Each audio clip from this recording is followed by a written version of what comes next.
আসসালামু আলাইকুম। আমন্ত্রণ বাংলাভিশন সংবাদে আপনাদের সাথে আছি জেবা রহমান। শুরুতেই উজালা পেইন্টস সংবাদ শিরোনাম। রাজনীতি নয়, ৭১-এর অপরাধে যুদ্ধাপরাধীদের ফাঁসি হয়েছে, ডাভোস সম্মেলনে জানালেন প্রধানমন্ত্রী। সার্কের কার্যকারিতা হারানোর অভিযোগ নাকচ। রাজনৈতিক দলগুলোর নিজেদের মধ্যে সংলাপ প্রয়োজন, রাষ্ট্রপতির এমন বক্তব্যকে ইতিবাচক বলছে বিএনপি। এখনই আরেকটু সংলাপ কেন, প্রশ্ন ওবায়দুল কাদেরের। নারায়ণগঞ্জে ৭ খুনের রায়ের পর দণ্ডপ্রাপ্তদের সহযোগীদের হুমকি, আতঙ্কে নিহতের স্বজনরা। একমাত্র উপার্জনক্ষমকে হারিয়ে অভাবে পরিবারগুলো। মাসের শেষ সপ্তাহে আরেকটি শৈত্যপ্রবাহ হানা দিতে পারে, জানিয়েছে আবহাওয়া অধিদপ্তর। শীতের তীব্রতা বাড়ায় নাকাল খেটে খাওয়া গরিব মানুষ।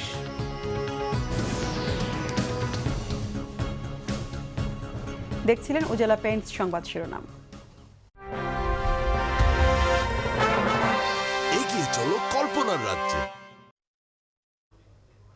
এবার বিস্তারিত সংবাদ। প্রধানমন্ত্রী শেখ হাসিনা বলেছেন, সার্কের কার্যকারিতা এখনো শেষ হয়ে যায়নি। এই আঞ্চলিক জোট খুব ভালোভাবেই চলছে। সুইজারল্যান্ডে ওয়ার্ল্ড ইকোনমিক ফোরামের দক্ষিণ এশিয়া নিয়ে একটি সেশনে মন্তব্য করেন প্রধানমন্ত্রী শেখ হাসিনা। বাংলাদেশের তৈরি পোশাক খাতের কর্মপরিবেশ নিশ্চিত করতে বর্তমান সরকার দৃঢ় প্রতিজ্ঞ বলেও জানিয়েছেন প্রধানমন্ত্রী। সফরে আজ ওয়ার্ল্ডস আন্ডার ওয়াটার এবং জলবায়ু পরিবর্তনের বিরুদ্ধে লড়াইয়ে নেতৃত্ব শীর্ষক অধিবেশনে যোগ দেওয়ার কথা রয়েছে তার। Complaining about, elderly, people from the 71 sort of conflict that are being hung in Bangladesh. বাংলাদেশের যুদ্ধাপরাধের বিচার নিয়ে পাকিস্তানের সুশীল সমাজের প্রতিনিধির করা প্রশ্নের জবাব দেন প্রধানমন্ত্রী Sheikh Hasina. The elderly people, but those people, they are the war criminal. When they committed all this crime in 1971, they are not the old people. That time they are young and they committed many crimes. What happened in during our liberation war? These people, they were the war criminals. So those who lost their nearest and dearest one, definitely they want their justice. And it is our duty to give them justice. সুইজারল্যান্ডের স্থানীয় সময় সন্ধ্যায় দক্ষিণ এশিয়ায় হার্মসিং regional cooperation বিষয়ক একটি মতবিনিময় সভায় অংশ নিয়ে দারিদ্র্য নির্মূলে একযোগে কাজ করা উচিত বলে জানান প্রধানমন্ত্রী Sheikh Hasina. I'm really surprised about your question because how could you think that SARC is dead? We cannot raise any bilateral issues or we cannot discuss it. But as a whole, SARC is still there. Maybe because of some unavoidable situation, the SARC meeting couldn't take place. We have only one enemy, that is poverty. এর আগে শ্যাপিংয়ে new water economy শীর্ষক কর্মশালায় অংশ নিয়ে তৈরি পোশাক খাতের কর্মপরিবেশ নিশ্চিত করতে বর্তমান সরকার দৃঢ় প্রতিজ্ঞ বলে জানান প্রধানমন্ত্রী। উদ্বোধনী অনুষ্ঠানে সাইডলাইনে ফোরামের নির্বাহী চেয়ারম্যান প্রফেসর ক্লাউড সোয়াবের সাথেও বৈঠক করেন প্রধানমন্ত্রী শেখ হাসিনা। সৈয়দ আব্দুল মুহিত, বাংলা ভিশন। নির্বাচন কমিশন পুনর্গঠন বিষয়ে রাষ্ট্রপতির সংলাপে অংশ নিয়েছে মুসলিম লীগ, ইসলামী ফ্রন্ট ও জাকের পার্টির নেতারা। বিকেলে বঙ্গভবনে যায় ইসলামী ফ্রন্টের 10 সদস্য বিশিষ্ট প্রতিনিধি দল। পরে তারা নির্বাচন কমিশন পুনর্গঠনে রাষ্ট্রপতির কাছে প্রস্তাবনা উপস্থাপন করেন। রাষ্ট্রপতি তার ক্ষমতা বলে একটি নিরপেক্ষ নির্বাচন কমিশন গঠনে ভূমিকা রাখবেন বলে আশা করেন তারা। পরে জাকের পার্টির 10 সদস্যের প্রতিনিধি দল রাষ্ট্রপতির সাথে সংলাপে অংশ নেন। এ সময় তারা নির্বাচন কমিশনে নারী সদস্যের অংশগ্রহণের প্রস্তাব সহ বেশ কয়েকটি প্রস্তাবনা পেশ করেন। এছাড়া মুসলিম লীগের 9 সদস্যের প্রতিনিধি দল একই বিষয়ে রাষ্ট্রপতি আব্দুল হামিদের সাথে সাক্ষাৎ করেন।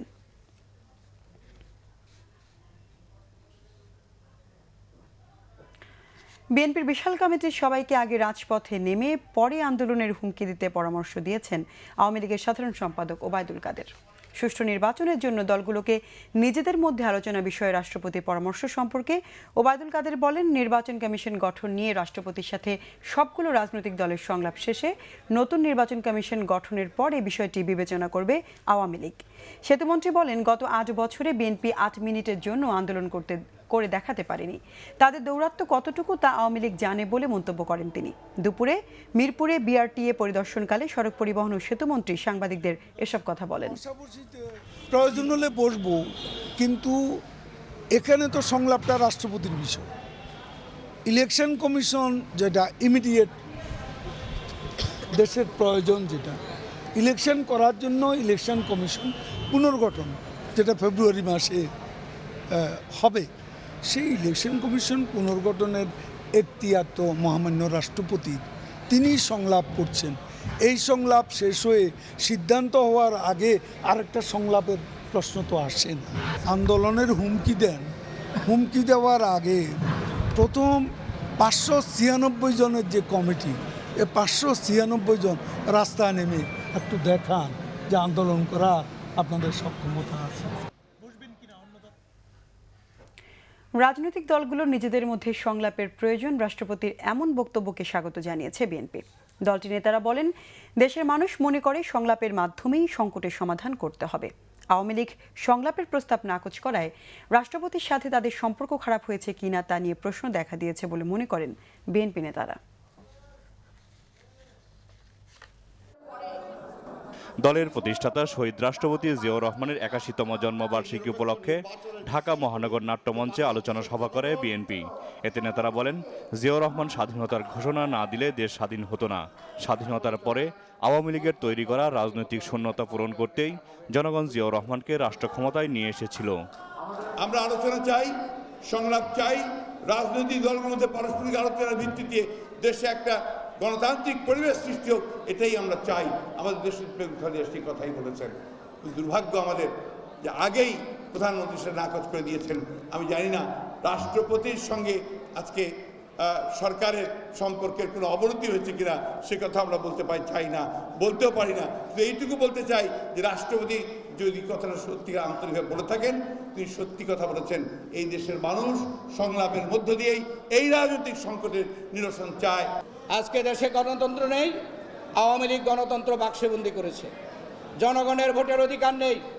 নির্বাচন কমিশন পুনর্গঠন নিয়েও কথা বলেন বিএনপি নেতারা।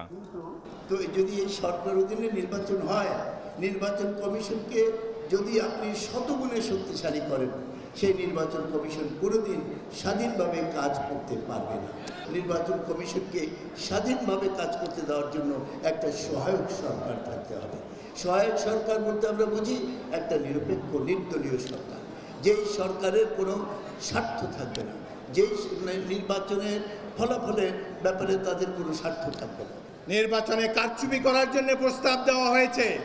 ইলেকট্রনিক ভোটিং দুনিয়ার কোথাও নাই, খালি পাশের দেশ পশ্চিমবঙ্গে আছে, ভারতের সব স্টেটেও নাই। এটি দিলে মুহূর্তে ঘন ঘন এত কষ্ট করে আর সিল মারতে হবে না, এক ব্যক্তি ফটাফট ভোট দিতে পারবে। সার্চ কমিটির মাধ্যমে যদি আওয়ামী লীগ ক্যাডারদেরকে নির্বাচন কমিশনে পদায়ন করা হয়, আমরা এই নির্বাচন কমিশনকে মানব না। বিএনপি নেতারা বলেন, দাবি আদায়ে আন্দোলনের বিকল্প নেই, এজন্য নেতাকর্মীদের ঐক্যবদ্ধ হতে হবে। জাহাঙ্গীর আকন্দ, বাংলা ভিশন, ঢাকা। নারায়ণগঞ্জের আলোচিত ৭ খুন মামলার রায় ঘোষণার পর থেকেই ভয় আর আতঙ্কে দিন কাটাচ্ছে নিহতদের পরিবার ও স্বজনরা। নিহতদের বেশিরভাগই পরিবারের একমাত্র উপার্জনক্ষম ব্যক্তি হওয়ায় অভাব অনটন দীর্ঘদিন ধরেই ছিল। আর এখন আসামিদের স্বজন ও সহযোগীদের হুমকিতে তারা ভুগছে নিরাপত্তাহীনতায়। দীর্ঘ প্রায় ৩ বছর পর নারায়ণগঞ্জের আলোচিত ৭ খুন মামলার রায় হলো। এ রায়ে খুশি নিহতদের পরিবার, তবে আসামি পক্ষের স্বজন ও সহযোগীদের ভয়ে আতঙ্কিত তারা। নিরাপত্তাহীনতায় প্রশাসনের সহযোগিতা চেয়েছেন তারা। হুমকিতে লেখা ছিল যে ঈগল দেখেছিস, ঈগলের থাবা দেখিস নি। একটু ভয় এবং আতঙ্কে আছে আমরা ছেলে মেয়েদের নিয়ে। প্যানেল মেয়র নিহত নজরুল ইসলামের ব্যবসায়িক অংশীদার ছিলেন তাজুল ইসলাম। তাকে হারিয়ে আর্থিক সংকটে ও অনাহারে অর্ধাহারে দিন কাটছে তার পরিবারের। যতদিন বাঁচবো ততদিন আমাদের এই শোক আঁকড়ে আমাদের ভিতর থাকবে। সংসারে একমাত্র উপার্জনক্ষম মানুষটিকে হারিয়ে সন্তানদের নিয়ে অসহায় দিন কাটছে নিহত ইব্রাহিমের স্ত্রী মাহমুদার। গরিব অবস্থা আছে, লেখাপড়া করাইতে না, পোলাবাইতে না, বাচ্চা কাচ্চার মনে করে এতিমখানায় দিয়ে দিচ্ছি। আর আসামি পক্ষের কারণে নিহত জাহাঙ্গীরের পরিবারের কোনো খোঁজ খবর নিতে ভয় পায় তার স্বজনরা। তবে সিটি কর্পোরেশনে চাকরি দেওয়া হয়েছে জাহাঙ্গীরের স্ত্রীকে। যে সন্তানে কিরা করছে বাতলে সন্তানরে শেষ করছে, আজকে আমার কবলে এই অবস্থা থাকবো। কেউ জিজ্ঞাসা করলো না যে আমরা খাচ্ছি কি না খাই নিছি, কেউ খোঁজ খবর নিতে আসে না। এখন খুব কষ্টের দিন যাপন করতেছি। সোমবার আলোচিত এই মামলার রায় ঘোষণায় ২৬ জনকে ফাঁসি এবং ৯ জনকে বিভিন্ন মেয়াদে সাজা দেয়া হয়। এই রায় দ্রুত কার্যকরের দাবি জানিয়েছেন নিহতদের পরিবার। সেই সাথে তাদের ভরণ পোষণের ব্যবস্থা করতে সরকারের প্রতি আহ্বান জানিয়েছেন তারা। সিটি কর্পোরেশন থেকে যদি ওর বেতন একটু বাড়িয়ে দেয় তাহলে ওর পরিবার একটু সুন্দর মতন চলতে পারে। 2014 সালে 27 এপ্রিল নারায়ণগঞ্জ সিটি কর্পোরেশনের তৎকালীন প্যানেল মেয়র নজরুল ইসলাম ও আইনজীবী চন্দন সরকার সহ 7 জনকে অপহরণের পর হত্যা করা হয়। Bangla vision news desk. রাজধানী তেজকুনি পাড়ায় পূর্বশত্রুতার জের ধরে এক কিশোরকে পিটিয়ে হত্যা করেছে প্রতিপক্ষের লোকজন। তার নাম আব্দুল আজিজ। বুধবার বিকেল 3:30টার দিকে ওই এলাকার খেলাঘর মাঠে এই ঘটনাটি ঘটে। নিহত আব্দুল আজিজ নরসিংদীর রায়পুরার বাসিন্দা মোহাম্মদ বাসির মিয়ার ছেলে। সে তেজকুনি পাড়ার রেলওয়ে কলোনির একটি ওয়ার্কশপে কাজ করত। পুলিশ জানায় নিহত আব্দুল আজিজ বিকেলে বন্ধুদের সঙ্গে ক্রিকেট খেলছিল। এ সময় কজন যুবক পূর্বশত্রুতার জেরে আব্দুল আজিজকে পিটিয়ে ও ছুরিকাঘাত করে। পরে গুরুতর আহত অবস্থায় তাকে ঢাকা মেডিকেল কলেজ হাসপাতালে নেওয়া হয়। এ সময় চিকিৎসক তাকে মৃত ঘোষণা করেন। এ ঘটনায় 5 জনকে আটক করেছে পুলিশ।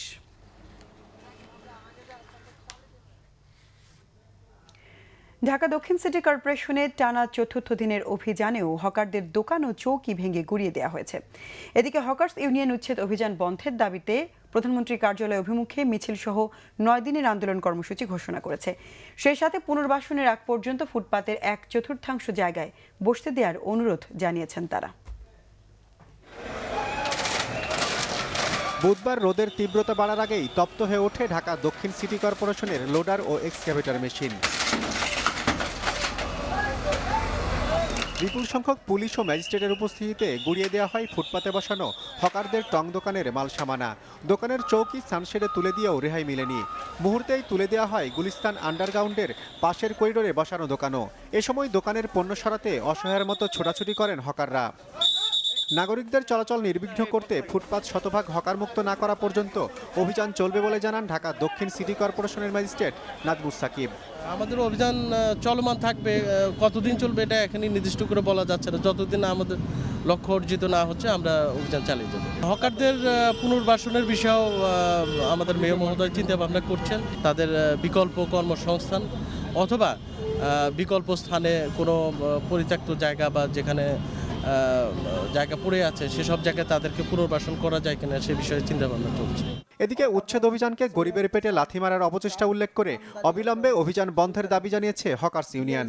নিরীহ হকারদের বিরুদ্ধে চলমান বল প্রয়োগ অবিলম্বে বন্ধ করতে হবে এবং হকারদের পুনর্বাসনের যথাযথ ব্যবস্থা না হওয়া পর্যন্ত ফুটপাতের 1/4 জায়গা হকারদের বসার জন্য দিতে হবে। আগামী দিনে আমাদের নিয়মতান্ত্রিক আন্দোলন সংগ্রামের কর্মসূচি তুলে ধরছি। আগামী 19শে জানুয়ারি প্রতিনিধি সভা সকাল 11টা, 22শে জানুয়ারি সাংবাদিক সম্মেলন, 27শে জানুয়ারি প্রধানমন্ত্রীর কার্যালয়ের অভিমুখে মিছিল ও স্মারকলিপি প্রদান। ফুটপাত ব্যবস্থাপনার মাধ্যমে যানজট নিরসনে হকারদের প্রস্তাবিত রোডম্যাপ নিয়ে আলোচনার জন্য সিটি মেয়রের প্রতি আহ্বান জানিয়েছে তারা। জিয়াউল হক সবুজ, বাংলা ভিশন, ঢাকা।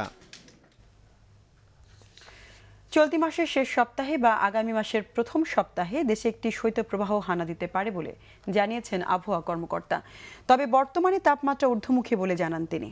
এদিকে শীতের তীব্রতা বাড়ায় রাজধানী সহ দেশের বিভিন্ন অঞ্চলে নানা রকম অসুবিধায় পড়েছে খেটে খাওয়া মানুষজন। এতে স্বাভাবিক কাজকর্মে ব্যাঘাত ঘটছে বলে জানান তারা।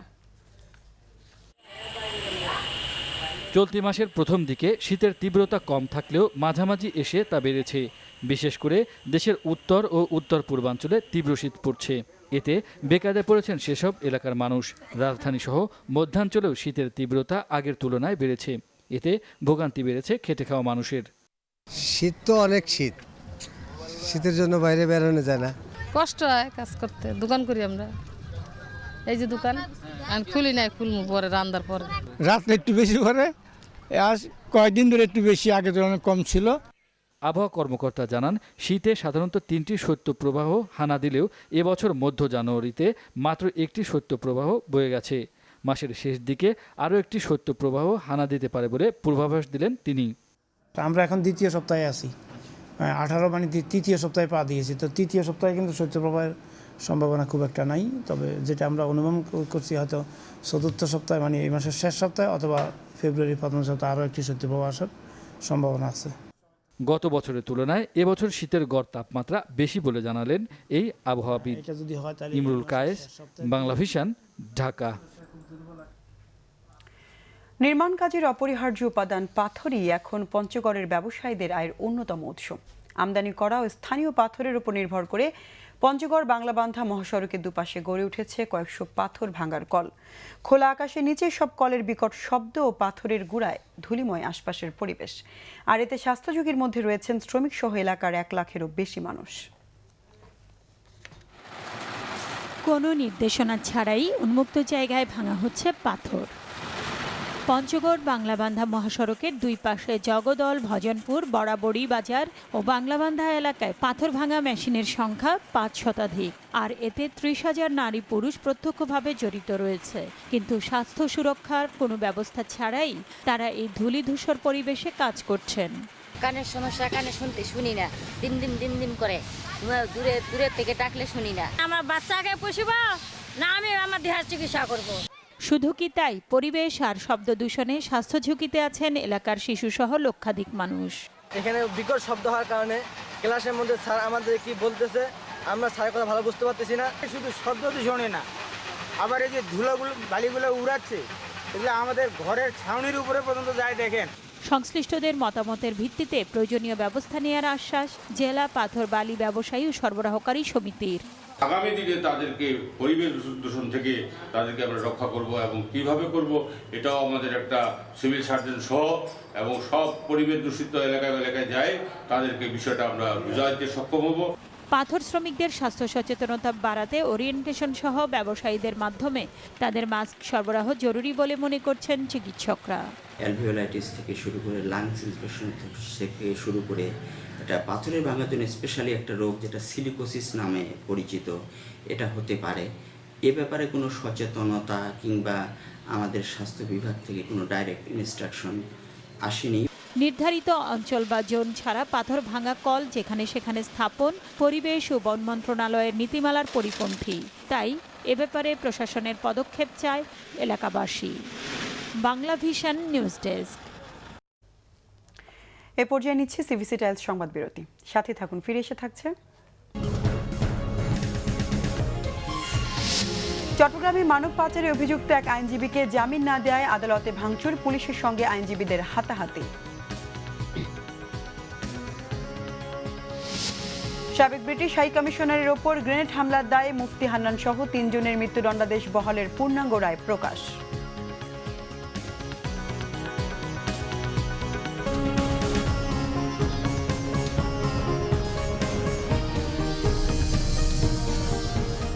স্বাগত আরেকবার বাংলা ভিশন সংবাদে।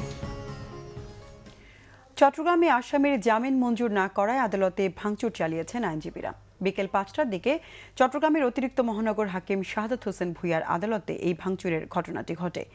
মানব পাচার আইনের মামলার অভিযুক্ত এক আইনজীবীকে জামিন না দিয়ে কারাগারে পাঠানোর নির্দেশ দেয় আদালত। এই আদেশ দেওয়ার পরপরই আদালতে ভাঙচুর চালিয়েছেন অভিযুক্তের পক্ষের আইনজীবীরা। এ সময় বাধা দিতে গেলে পুলিশের সঙ্গে তাদের হাতাহাতিও হয়। পরে বিচারক এজলাস ছেড়ে নিজের খাস কামরায় ঢুকে গেলে এজলাসও ভাঙচুর করে আইনজীবীরা। ঘটনাস্থলে অতিরিক্ত পুলিশ মোতায়েন রয়েছেন।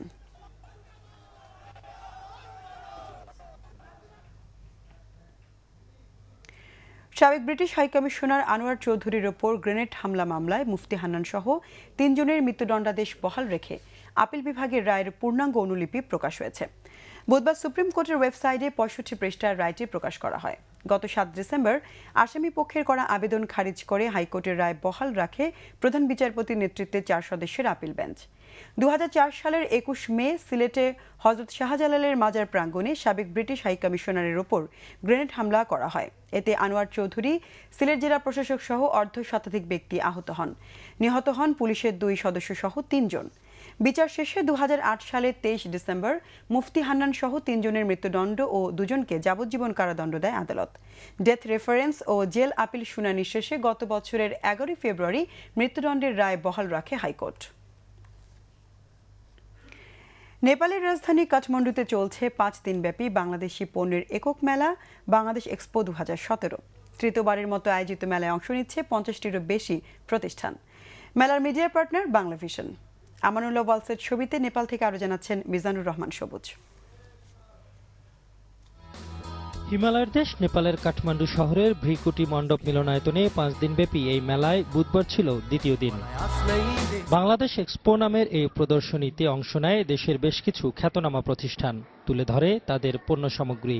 বাংলাদেশের তৈরি পণ্য সহজেই নেপালের মানুষের কাছে পৌঁছানো সম্ভব হবে বলে মনে করছেন মেলায় অংশগ্রহণকারীরা। বাংলাদেশকে রিপ্রেজেন্ট করার জন্য আসলে আমরা এসেছি।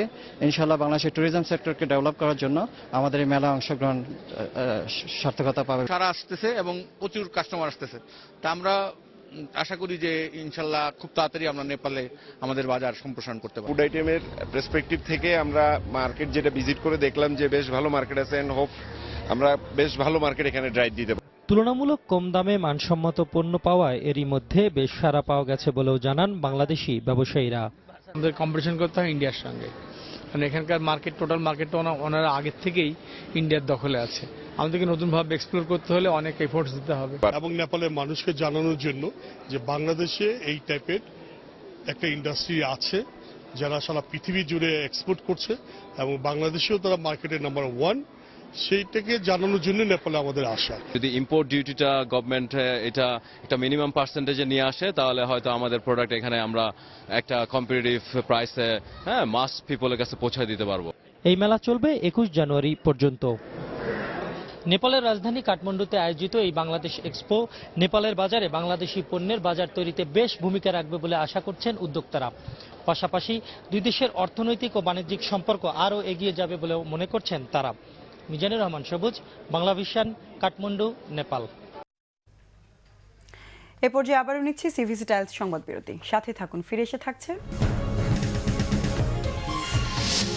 গুরুত্বপূর্ণ নথি ফাঁসের দায়ে কারাদণ্ডপ্রাপ্ত সেনা সদস্যের সাজা কমালেন ওবামা।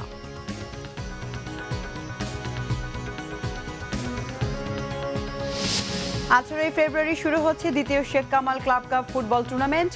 দক্ষিণ কোরিয়া, কম্বোডিয়া সহ 4 দেশের লিগ চ্যাম্পিয়ন ক্লাবের খেলা নিশ্চিত।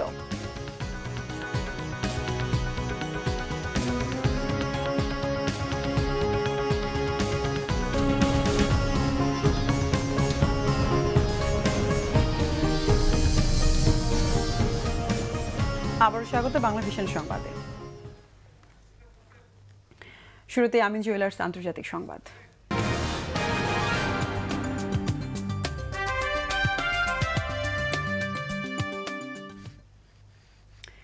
মার্কিন সেনাবাহিনীর গুরুত্বপূর্ণ নথি ফাঁসের দায়ে কারাদণ্ডপ্রাপ্ত সেনা সদস্য চেলসিয়া ম্যানিংয়ের সাজা কমিয়ে দিয়েছেন বিদায়ী মার্কিন প্রেসিডেন্ট বারাক ওবামা। তবে একই দোষে অভিযুক্ত রাশিয়ায় আশ্রয় নেওয়া মার্কিন গুপ্তচর এডওয়ার্ড স্নোডেনের প্রতি কোনো দয়া দেখাননি তিনি। বিদায়ের আগ মুহূর্তে দণ্ড মওকুফ করা 209 জনের তালিকায় রয়েছেন চেলসিয়া ম্যানিং। আসছে 17 মে মুক্তি পেতে যাচ্ছেন এই নারী সেনা সদস্য। 7 লাখেরও বেশি স্পর্শকাতর নথি উইকিলিক্সের কাছে হস্তান্তরের অভিযোগ প্রমাণ হয় 2010 সালে তাকে 35 বছরের কারাদণ্ড দেওয়া হয়েছিল। চেলসিয়ার মুক্তি পাওয়ার কথা ছিল 2045 সালে। এতে ক্ষুব্ধ প্রতিক্রিয়া জানিয়েছেন রিপাবলিকান পার্টির নেতারা। ওবামার এই সিদ্ধান্তকে ভয়াবহ বলেছেন প্রতিনিধি পরিষদের স্পিকার ও রিপাবলিকান নেতা পল রায়ান। প্রেসিডেন্ট ওবামা তার মেয়াদকালে 1385 কয়েদির কারাদণ্ড কমিয়েছেন। এদিকে হোয়াইট হাউসের সংবাদ সম্মেলনে জানানো হয়, ম্যানিংয়ের সাজা কমলেও একই দোষে অভিযুক্ত এডওয়ার্ড স্নোডেনের প্রতি কোনো অনুগ্রহ দেখাননি বিদায়ী প্রেসিডেন্ট। ওবামা চান যুক্তরাষ্ট্রে ফিরে বিচারের মুখোমুখি হোক স্নোডেন। রাষ্ট্রের গুরুত্বপূর্ণ নথি ফাঁসের বিষয়টি জানাজানি হয়ে গেলে হংকং হয়ে রাশিয়াতে আশ্রয় নেয় রাষ্ট্রীয় নিরাপত্তা সংস্থার এই গুপ্তচর। দেশের বাইরে আরও কিছু খবর নিয়ে এখন একটি ডেস্ক রিপোর্ট। আনুষ্ঠানিক শপথের ঠিক 2 দিন আগে নবনির্বাচিত মার্কিন প্রেসিডেন্ট ডোনাল্ড ট্রাম্পের বিরুদ্ধে মানহানি মামলা করেছেন রিয়েলিটি শো দ্য অ্যাপ্রেন্টিসের সাবেক প্রতিযোগী সামার রেজবস। তার অভিযোগ 2007 সালে ট্রাম্প তাকে যৌন হয়রানি করেছেন। এদিকে শপথ অনুষ্ঠান বয়কটের ঘোষণা দেয়া ডেমোক্রেট পার্টির জনপ্রতিনিধির সংখ্যা 50 ছাড়িয়েছে। 1 ঘন্টার মধ্যে পরপর 3টি ভূমিকম্প আঘাত এনেছে ইতালির রাজধানী রোমে। তবে এতে এখন পর্যন্ত কোনো হতাহত বা ক্ষয়ক্ষতির খবর পাওয়া যায়নি। বুধবার স্থানীয় সময় সকাল 10:25-এ 5.5 মাত্রার ভূমিকম্পের অন্তত 50 মিনিট পর দ্বিতীয়টি আঘাত হানে, আর এর 10 মিনিটের মাথায় আঘাত হানে তৃতীয়টি। আতঙ্কে রোমের প্রধান মেট্রো স্টেশনটি বন্ধ করে দেওয়া হয়। স্কুলগুলো বন্ধ করে শিক্ষার্থীদের দ্রুত অন্যত্র সরিয়ে নেওয়া হয়। গত বছর দেশটিতে পরপর 3টি ভূমিকম্পের আঘাতে অন্তত 300 জনের প্রাণহানি হয়। ইসরায়েলের দক্ষিণাঞ্চলীয় বেদুইন গ্রামে ফিলিস্তিনিদের বাড়ি গুঁড়িয়ে দেওয়াকে কেন্দ্র করে পুলিশ ও স্থানীয়দের মধ্যে ব্যাপক সংঘর্ষ হয়েছে। এতে 2 ফিলিস্তিনি ও 1 ইসরায়েলি পুলিশ নিহত হয়েছে। অবৈধভাবে বসতি নির্মাণের অভিযোগে বাড়িগুলো ধ্বংস করতে গেলে স্থানীয়রা বাধা দেয়। ইসরায়েলি পুলিশ তাদের একজনকে গুলি করে হত্যা করলে সংঘর্ষ ছড়িয়ে পড়ে। এদিকে ফিলিস্তিনে জোট সরকার গঠনে একমত হয়েছে দেশটির প্রধান 2 রাজনৈতিক দল ফাতা ও হামাস।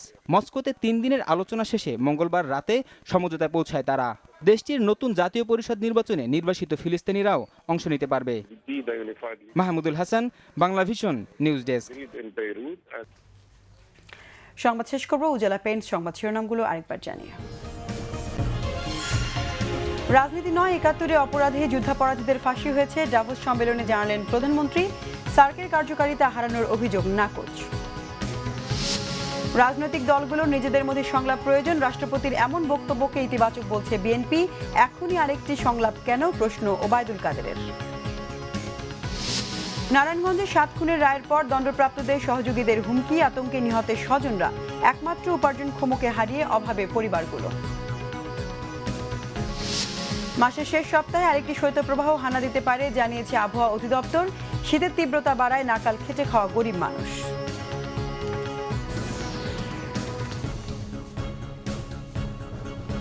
দর্শক, ছিল এখনকার মতো। পরের সংবাদ রাত 10:30টায়। এর আগে 9টায় রয়েছে নিউজ টপ 10 দেখার আমন্ত্রণ রইল। এছাড়া দেশ বিদেশের সর্বশেষ সংবাদ সবার আগে জানতে আপনার গ্রামীণ ফোন, বাংলালিংক ও এয়ারটেল থেকে ডায়াল করুন 1616 নম্বরে। এতক্ষণ সঙ্গে থাকায় ধন্যবাদ সবাইকে।